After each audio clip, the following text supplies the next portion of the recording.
Hello दोस्तों, welcome back to my channel जहां हम करते हैं इंटरेस्टिंग और लाइफ चेंजिंग बुक्स का रिव्यू इजी और एंगेजिंग तरीके से।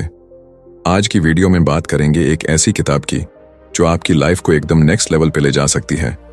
नाम है मास्टर योर इमोशंस, जो आपको सिखाएगी कैसे अपने इमोशंस को कंट्रोल करना है और अपने मूड का किंग या क्वीन खुद कैसे बनना है। दोस्तों, कितनी बार होता है कि छोटी छोटी बातें हमारा मूड खराब कर देती हैं। कभी गुस्सा, कभी उदासी और कभी वो ओवरथिंकिंग की वजह से टेंशन, है ना? वेल, ये बुक आपकी इन सब प्रॉब्लम्स का परफेक्ट सॉल्यूशन है। तो चलिए बिना किसी डिले के शुरू करते हैं इस अमेजिंग बुक का डीप डाइव। बट वेट, अगर आप नए हो इस चैनल पे तो जरूर सब्सक्राइब करना और बेल आइकॉन दबाना ताकि एक भी सेल्फ ग्रोथ वीडियो मिस ना हो। रेडी? चलो मास्टर योर इमोशंस की दुनिया में चलते हैं। Let's go. इमोशंस हमारे सोच, विचार और दुनिया को देखने के तरीके का दर्पण है। जैसे एक छोटी सी मुस्कान खुशी का संकेत देती है, वैसे ही गुस्सा, उदासी और चिंता भी हमारे अंदर के विचारों और विश्वासों को दर्शाते हैं। मिडिल क्लास फैमिलीज में इमोशंस काफी जरूरी होते हैं क्योंकि यहाँ हर छोटी बड़ी बात का असर दिल और दिमाग पर पड़ता है। जैसे मान लीजिए घर में किसी का प्रमोशन हो गया तो खुशी का माहौल बन जाता है, पर अगर कोई प्रॉब्लम हो जाए तो उदासी छा जाती है। ये इमोशंस हमें बताते हैं कि हमारे अंदर क्या चल रहा है और हम कैसे अपने आसपास की चीजों को समझ रहे हैं। पहली बार इमोशंस को पहचानना जरूरी है क्योंकि जब तक हम समझेंगे नहीं कि हम कैसा फील कर रहे हैं, तब तक उसका सॉल्यूशन नहीं निकाल पाएंगे। अगर आपको लगता है कि आप हमेशा टेंशन में रहते हो, तो शायद आपके विचार या बिलीव्स कुछ गलत हो सकते हैं। जैसे, मुझे हमेशा परफेक्ट होना चाहिए या लोग क्या कहेंगे। यह सोच इमोशंस को नेगेटिव बनाती है। इसलिए सबसे पहला स्टेप है अपने इमोशंस को समझना और उन्हें बिना जज किए एक्सेप्ट करना। एक बार आप ये करना शुरू कर दोगे तो जिंदगी काफी सिंपल और पीसफुल लगने लगेगी। इमोशंस का असली कारण उन चीजों में छुपा होता है जो हमारे अंदर की जरूरत को पूरा नहीं कर पाती। गलत विश्वास, बिलीव्स या हमारे नजरिए की गलत समझ, डिस्टॉर्टेड परसेप्शन होती है। मिडिल क्लास फैमिली में जहां हर चीज बजट और समय के हिसाब से चलती है, इमोशंस काफी जल्दी असर करते हैं। अगर हम समझ लें कि हमारे इमोशंस की जड़ क्या है, तो उन्हें कंट्रोल करना आसान हो जाता है। मान लीजिए घर में किसी ने नई बाइक लेने की इच्छा जताई, पर बजट टाइट होने की वजह से वो नहीं ले पा रहा। अब इस अनमेट नीड की वजह से वो इंसान उदास या इरिटेट हो सकता है। वैसे ही अगर किसी माँ को लगता है कि उसका बेटा हमेशा फर्स्ट आना चाहिए, पर वो नहीं आता, तो वो अपने गलत बिलीफ की वजह से दुखी हो सकती है। ये गलत सोच या एक्सपेक्टेशंस इमोशंस को और ज्यादा नेगेटिव बनाती है। और एक और एग्जाम्पल लो, अगर कोई सोचता है कि सब लोग मुझे जज कर रहे हैं, तो ये डिस्टॉर्टेड परसेप्शन उसके अंदर एंजाइटी और चिंता बढ़ाता है। पर सच ये है कि ज्यादा लोग आपके बारे में इतना नहीं सोचते जितना आप सोचते हो। इसलिए इमोशंस को समझने के लिए उनकी जड़ तक जाना जरूरी है। अपनी जरूरत, सोच और नजरिए को ऑब्जेक्टिवली देखना सीखो। जब आप ये समझ जाओगे कि असली प्रॉब्लम क्या है, तभी आप अपने इमोशंस को कंट्रोल कर पाओगे और जिंदगी को थोड़ा हल्का और खुशहाल बना पाओगे। हमारी सोच, थॉट्स और इमोशंस एक दूसरे से जुड़े होते हैं। जैसे एक छोटी सी चिंगारी आग को बड़ा बनाती है। मिडिल क्लास फैमिली में जहां हर दिन नए चैलेंजेस होते हैं, सोच काफी महत्वपूर्ण रोल प्ले करती है। अगर हम नेगेटिव सोच रखेंगे तो इमोशंस भी वैसे ही नेगेटिव हो जाएंगे। पर अगर हम पॉजिटिव सोचना सीख लें तो जिंदगी थोड़ी आसान और खुशहाल लगने लगेगी। मान लीजिए घर में बिजली का बिल ज्यादा आ गया और आप ये सोचने लगते हो, ये तो हमेशा मेरे साथ होता है, मैं कभी कुछ सही नहीं कर सकता। ये नेगेटिव थॉट आपके अंदर गुस्सा और उदासी बढ़ाता है। अब इसका असर सिर्फ आप पर नहीं बल्कि पूरे घर के माहौल पर पड़ता है। लेकिन अगर आप ये सोचो, चलो अगली बार बिजली का बिल कैसे कम करें, इस पर काम करते हैं, तो आपका मूड और अप्रोच दोनों पॉजिटिव हो जाएंगे। वैसे ही अगर किसी स्टूडेंट को लगता है मुझसे कुछ नहीं होगा, तो वो डर और चिंता के इमोशंस को महसूस करेगा। पर अगर वो ये सोचे मैं प्रैक्टिस करूंगा तो मुझे जरूर इंप्रूवमेंट दिखाई देगा, तो उसका कॉन्फिडेंस और एनर्जी दोनों बढ़ेंगे। सोच और इमोशंस का रिश्ता एक साइकिल की तरह होता है। जो सोचोगे वही महसूस करोगे और वही आपके एक्शंस को शेप करेगा। इसलिए अपने विचारों पर ध्यान दो। जब भी नेगेटिव सोच आए उसे पकड़ो और उसी पॉजिटिव में बदलने की कोशिश करो। यह छोटी सी आदत आपकी जिंदगी को बेहतर बनाने में बहुत मदद करेगी।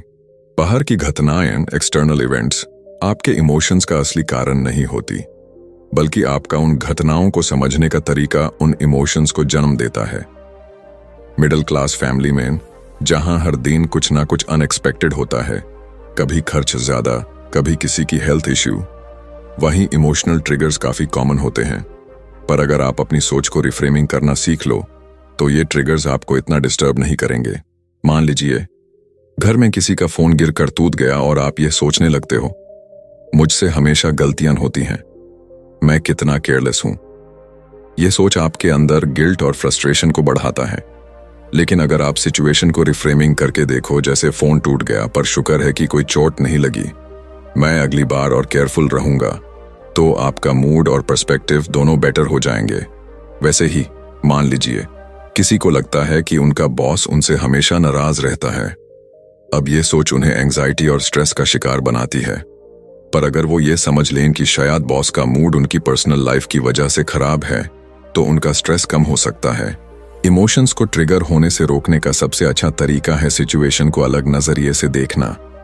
जब भी कोई घटना हो तो तुरंत रिएक्ट करने के बजाय एक पल रुको और सोचो, क्या यह सच में इतना बड़ा इश्यू है या मैं इससे अननेसेसरीली बड़ा बना रहा हूं। यह छोटा सा पॉज और रिफ्रेमिंग का तरीका आपके इमोशंस को काफी हद तक कंट्रोल में रखने में मदद करेगा। अपने इमोशंस को समझना और बिना किसी जजमेंट के ऑब्जर्व करना एक बहुत बड़ी कला है जो जिंदगी को काफी आसान और शांत बना सकती है। मिडिल क्लास फैमिली में जहां हर दिन नए सरप्राइजेस और चैलेंजेस होते हैं, इंपल्सिव रिएक्शन देना काफी कॉमन है। लेकिन अगर आप माइंडफुलनेस का प्रैक्टिस करें तो आप अपने इमोशंस को समझकर उनका समाधान सूझबूझ से कर सकते हैं। मान लीजिए घर में किसी ने गलती से चाय गिरा दी और आप तुरंत गुस्से में बोल पड़ते हो, तुमसे तो कुछ संभलता ही नहीं है। ये इंपल्सिव रिएक्शन माहौल को टेंस कर देता है। पर अगर आप माइंडफुलनेस का यूज करें तो आप अपने गुस्से को पहले नोटिस करेंगे और सोचेंगे, मुझे गुस्सा क्यों आ रहा है, क्या यह सच में बड़ी बात है। जब आप अपने इमोशंस को बिना जज किए ऑब्जर्व करते हो तो आप ज्यादा थॉटफुल रिस्पॉन्स देते हो, जैसे कोई बात नहीं, अगले बार ध्यान रखना। माइंडफुलनेस का मतलब है अपने इमोशंस को एक स्पेक्टेटर की तरह देखना, जैसे एक मूवी देखते हो। जब आप ये समझने लगते हो कि इमोशंस बस एक टेम्पररी वेव हैं, तो उनका असर कम हो जाता है। ये प्रैक्टिस आपको इंपल्सिव रिएक्शन से दूर ले जाती है और आपको एक काल्म और कंपोज्ड इंसान बनाती है।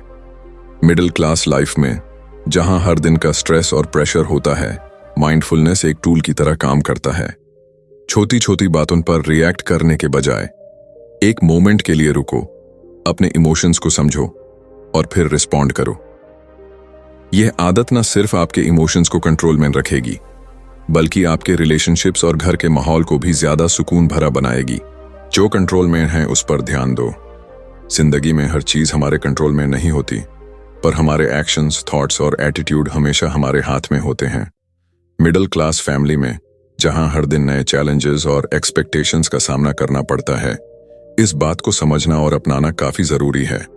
अगर हम उन चीजों पर फोकस करें जो हम कंट्रोल कर सकते हैं, तो हमारा स्ट्रेस और टेंशन काफी कम हो जाता है। मान लीजिए आपके घर के पास कंस्ट्रक्शन का काम चल रहा है और शोर की वजह से आपको काम करने में दिक्कत हो रही है। अब आप चाहे जितना भी परेशान हो लें, कंस्ट्रक्शन का काम आपके कंट्रोल में नहीं है। लेकिन जो चीज आपके हाथ में है वो है अपना एटीट्यूड और सॉल्यूशन ढूंढना। शायद आप ईयरफोन्स का यूज करके अपना काम कर सकते हैं या किसी शांत जगह जाकर काम कर सकते हैं। वैसे ही अगर किसी को लगता है कि उनकी सैलरी कम है और इन्फ्लेशन बढ़ रहा है, तो उसका सॉल्यूशन ये नहीं है कि वो सिर्फ इस बात को लेकर उदास हो जाएं। उसके बजाय वो अपने स्किल्स इंप्रूव करके नए अपॉर्चुनिटीज ढूंढ सकते हैं या अपने खर्चे का बजट और बेटर मैनेज कर सकते हैं। मिडिल क्लास लाइफ में बहुत बार ऐसा लगता है कि चीजें हमारे खिलाफ जा रही हैं, पर अगर हम अपनी एनर्जी उन चीजों पर लगाएं जो हम बदल सकते हैं, जैसे अपनी सोच और अपने काम, तो जिंदगी थोड़ी स्मूथ लगने लगती है। इसलिए बार बार अपने आप से पूछो, क्या ये मेरे कंट्रोल में है? अगर जवाब हाँ है तो उस पर काम करो, अगर नहीं है तो उससे छोड़कर आगे बढ़ो। ये अप्रोच न सिर्फ आपका स्ट्रेस कम करेगा बल्कि आपको ज्यादा प्रोडक्टिव और खुश रखेगा। हमारी सोच ही हमारे इमोशंस और जिंदगी का दिशा तय करती है। अगर हमारी सोच नेगेटिव हो तो इमोशंस भी वैसे ही होते हैं और जिंदगी एक स्ट्रगल लगने लगती है। मिडिल क्लास फैमिली में जहां हर छोटी बात पर एक्सपेक्टेशंस और प्रेशर होते हैं, नेगेटिव बिलीफ्स काफी कॉमन हैं। लेकिन अगर हम इन लिमिटिंग बिलीफ्स को पहचान कर उन्हें चैलेंज करें तो हम अपनी जिंदगी को एक नए नजरिए से देख सकते हैं। मान लीजिए किसी को लगता है मैं कभी अपने सपने पूरे नहीं कर सकता क्योंकि मेरे पास रिसोर्सेज नहीं हैं। ये बिलीफ उन्हें हर वक्त उदासी और निराशा में रखता है। पर अगर वो इस बिलीफ को रिफ्रेम करके ये सोचें, हो सकता है मेरे पास अभी सब कुछ ना हो पर मैं अपनी मेहनत और स्मार्ट प्लानिंग से अपने सपने जरूर पूरे कर सकता हूं, तो उनका एटीट्यूड और एनर्जी दोनों पॉजिटिव हो जाएंगे। वैसे ही घर के एक स्टूडेंट को लगता है मैं मैथ्स में कभी अच्छा नहीं हो सकता। यह बिलीफ उसका कॉन्फिडेंस तोड़ देता है। लेकिन अगर वो ये सोचे शायद अभी मुझे मैथ्स में दिक्कत हो रही है पर प्रैक्टिस और गाइडेंस से मैं इसमें इंप्रूव कर सकता हूं, तो वो उस सब्जेक्ट को एक नए जाज्बे के साथ हैंडल करेगा। नेगेटिव बिलीफ्स को रिफ्रेम करने का सबसे पहला स्टेप है उन्हें पहचानना। अपने आप से पूछो, क्या यह बिलीफ सच है? क्या यह मुझे हेल्प कर रहा है या रोक रहा है? फिर उस बिलीफ को एक एम्पावरिंग सोच से रिप्लेस करो। जैसे मुझे हमेशा गलतियां होती हैं को रिप्लेस करो, गलतियां मुझे सीखने का एक मौका देती हैं। मिडिल क्लास लाइफ में जहां हर दिन नए सपने और चैलेंजेस होते हैं, पॉजिटिव बिलीफ्स एक एंकर की तरह काम करते हैं। जब आप अपनी नेगेटिव सोच को चैलेंज करते हो और उसे पॉजिटिव बनाते हो तो आप सिर्फ अपने इमोशंस को ही नहीं बल्कि अपने पूरे जीवन को सुधारते हो। जिंदगी में अक्सर हम उन चीजों पर ध्यान देते हैं जो हमें नहीं मिली, पर ग्रैटिट्यूड का मतलब है उन चीजों की कदर करना जो हमारे पास हैं। मिडिल क्लास फैमिली में जहां हर दिन काफी स्ट्रगल्स होते हैं, बजट टाइट होता है, सपने बड़े होते हैं, वहां ग्रैटिट्यूड एक बड़ी ताकत बन सकता है। ये हमें कमी के बजाय भरपूर चीजों पर ध्यान देना सिखाता है जो हमारे इमोशनल वेलबीइंग को बूस्ट करता है। मान लीजिए आपके पास एक छोटा घर है और आपको लगता है कि बड़े घर में रहना एक सपना ही रहेगा। अगर आप हमेशा इस कमी पर ध्यान दोगे तो उदासी और निराशा महसूस करोगे। लेकिन अगर आप ये सोचने लगते हो मेरे पास एक छोटा पर अपना घर है जिसमें मेरी फैमिली खुश है, तो आपकी पॉजिटिविटी बढ़ जाती है। ये सोच आपको आगे बढ़ने का जाज्बा भी देती है। वैसे ही अगर किसी माँ को लगता है कि उसके बच्चे दूसरे बच्चों के जितने टैलेंटेड नहीं हैं, तो वो उदास हो सकती है। पर अगर वो ये देखे कि उसके बच्चे हेल्थी हैं, प्यार करते हैं और उनमें अपनी यूनिक क्वालिटीज हैं, तो वो ग्रैटिट्यूड महसूस करेगी और अपने बच्चों को और प्यार करेगी। ग्रैटिट्यूड का प्रैक्टिस करना आसान है। रोज रात को सोने से पहले अपने दिन की 3 चीजें सोचो जिनके लिए आप थैंकफुल हो। जैसे आज का दिन बिना किसी प्रॉब्लम के बीत गया, मेरी माँ ने टेस्टी खाना बनाया, या मुझे अपने दोस्त से अच्छा सपोर्ट मिला। यह छोटी सी आदत आपके नजरिए को बदल देगी। मिडिल क्लास लाइफ में ग्रैटिट्यूड एक ऐसी चाबी है जो जिंदगी के स्ट्रेस को खुशी में बदल सकती है। जब आप कमी के बजाय भरपूर चीजों पर ध्यान देते हो तो आपका दिल हल्का लगता है और जिंदगी ज्यादा सुकून भरी लगती है। ग्रैटिट्यूड और पॉजिटिविटी आपके इमोशंस को बैलेंस में रखने का एक पावरफुल तरीका है। अनरियलिस्टिक एक्सपेक्टेशंस अक्सर उदासी और निराशा का कारण बनती हैं, क्योंकि जब चीजें हमारी सोच के हिसाब से नहीं होती तो फ्रस्ट्रेशन होना स्वाभाविक है। मिडिल क्लास फैमिली में जहां सपने बड़े होते हैं और रिसोर्सेज लिमिटेड, रियलिस्टिक एक्सपेक्टेशंस रखना ज्यादा जरूरी हो जाता है। यह अप्रोच हमें रियलिटी को एक्सेप्ट करते हुए बेहतर बनने की कोशिश करना सिखाता है। मान लीजिए एक माँ अपने बच्चे से यह उम्मीद करती है कि वो हमेशा क्लास में फर्स्ट आए, पर जब बच्चा अपने बेस्ट एफर्ट्स के बाद भी सेकंड या थर्ड आता है तो माँ निराशा महसूस करती है और बच्चे पर प्रेशर डलती है। इससे न सिर्फ माँ का फ्रस्ट्रेशन बढ़ता है बल्कि बच्चा भी स्ट्रेस और गिल्ट महसूस करता है। लेकिन अगर माँ रियलिस्टिक एक्सपेक्टेशंस रखे, जैसे मेरा बच्चा अपनी पूरी कोशिश करे और जो भी रिजल्ट आए मैं उसका सपोर्ट करूंगी, तो दोनों के इमोशंस और रिलेशनशिप बेटर हो सकते हैं। वैसे ही मान लीजिए घर का एक मेंबर ये सोचता है कि वो 1 साल में अपनी फाइनेंशियल सिचुएशन को कंप्लीटली बदल देगा। जब ये प्लान काम नहीं करता तो वो निराशा और सेल्फ डाउट महसूस करता है। लेकिन अगर वो रियलिस्टिक तरीके से सोचता, जैसे मैं हर महीने थोड़ा थोड़ा सर्वे करके और अपने स्किल्स इंप्रूव करके आगे बढ़ूंगा, तो वो अपने गोल्स को अचीव करने के लिए मोटिवेटेड और फोकस्ड रहता। रियलिस्टिक एक्सपेक्टेशंस का मतलब यह नहीं है कि आप सपने देखना छोड़ दें, बल्कि यह है कि आप अपने गोल्स को प्रैक्टिकल तरीके से सेट करें और उन्हें अचीव करने के लिए स्मॉल स्टेप्स लें। जिंदगी हमेशा परफेक्ट नहीं होती और हर चीज एक दिन में नहीं सुधरती, पर अगर आप रियलिटी को एक्सेप्ट करके इम्प्रूवमेंट के लिए काम करते हैं तो आप ज्यादा खुश और इमोशनली स्टेबल रहेंगे। मिडिल क्लास लाइफ में रियलिस्टिक एक्सपेक्टेशंस रखना एक आर्ट है जो जिंदगी के हर फेज को मैनेज करना सिखाता है। जब आप अपनी उम्मीदों को रियलिटी के करीब रखते हो तो डिसअपॉइंटमेंट्स कम होती है और जिंदगी ज्यादा मैनेजेबल लगती है। जिंदगी में हर चीज हमारे कंट्रोल में नहीं होती और अक्सर हम अपने आउटकम्स के साथ इतना जुट जाते हैं कि उनके बारे में सोच सोच कर एंग्जाइटी और स्ट्रेस बढ़ा लेते हैं। इमोशनल डिटैचमेंट का मतलब है अपने काम पर ध्यान देना और आउटकम्स को थोड़ा छोड़ देना। मिडिल क्लास फैमिली में जहां अनसर्टेनिटी और एक्सपेक्टेशंस काफी होती है, यह एक जरूरी स्किल बन जाता है जो हमें बैलेंस और शांति बनाए रखने में मदद करता है। मान लीजिए घर का एक मेंबर नौकरी के लिए इंटरव्यू देता है और ये सोचता है, अगर मुझे ये जॉब नहीं मिली तो सब कुछ खत्म हो जाएगा। ये सोच उसके अंदर एंग्जाइटी और प्रेशर को बढ़ाती है। लेकिन अगर वो इमोशनल डिटैचमेंट को अपने और ये सोचे, मैंने अपना बेस्ट दिया है, अब जो होगा वो मेरे हाथ में नहीं है, तो वो ज्यादा रिलैक्स्ड और मेंटली स्टेबल महसूस करेगा। वैसे ही मान लीजिए एक माँ अपने बच्चे के एग्जाम रिजल्ट्स को लेकर परेशान है। वो दिन रात ये सोचती है कि अगर बच्चा टॉप नहीं करेगा तो क्या होगा। ये सोच उसके और बच्चे के बीच अननेसेसरी टेंशन क्रिएट करती है। पर अगर माँ ये समझ ले कि उसका काम सिर्फ बच्चे को गाइड करना और सपोर्ट देना है और रिजल्ट उसकी मेहनत का आउटकम है, तो वो अपने इमोशंस को बेटर हैंडल कर पाएगी। इमोशनल डिटैचमेंट का मतलब यह नहीं है कि आप अपने गोल्स को छोड़ दें या आउटकम्स की परवाह न करें। इसका मतलब है कि आप अपने काम पर फोकस करें, बिना इस बात की चिंता कि रिजल्ट क्या होगा। जब आप आउटकम्स के साथ इमोशनली ओवर अटैच नहीं होते तो आप ज्यादा कामली और इफेक्टिवली काम करते हैं। जीवन में जहां अनसर्टेनिटी एक हिस्सा है, इमोशनल डिटैचमेंट एक पावरफुल टूल है जो हमें हर सिचुएशन में कंपोज्ड और बैलेंस्ड बनाए रखता है। ये हमें ये समझने में मदद करता है कि जिंदगी सिर्फ रिजल्ट्स के बारे में नहीं है, बल्कि उस प्रोसेस के बारे में है जो हमें वहां तक ले जाता है। हमारी फिजिकल हेल्थ का हमारे इमोशनल हेल्थ पर सीधा असर पड़ता है। जब हम अपनी बॉडी का ध्यान नहीं रखते तो स्ट्रेस, एंग्जाइटी और उदासी ज्यादा महसूस होती है। मिडिल क्लास फैमिली में जहां रोजाना की दौड़ धूप और रिस्पॉन्सिबिलिटीज काफी होती है, सेल्फ केयर अक्सर पीछे छूट जाता है। लेकिन अगर हम अपनी हेल्थ का ध्यान रखें, एक्सरसाइज करें, हेल्थी खाना खाएं और प्रॉपर नींद लें, तो हम अपने मूड और रेजिलियंस को काफी इंप्रूव कर सकते हैं। मान लीजिए घर का एक मेंबर सुबह जल्दी उठकर एक्सरसाइज करने की आदत बनाता है, चाहे वो एक सिंपल मॉर्निंग वॉक हो या योगा। यह आदत ना सिर्फ उसके फिजिकल हेल्थ को इंप्रूव करती है, बल्कि उसका मूड भी अच्छा करती है।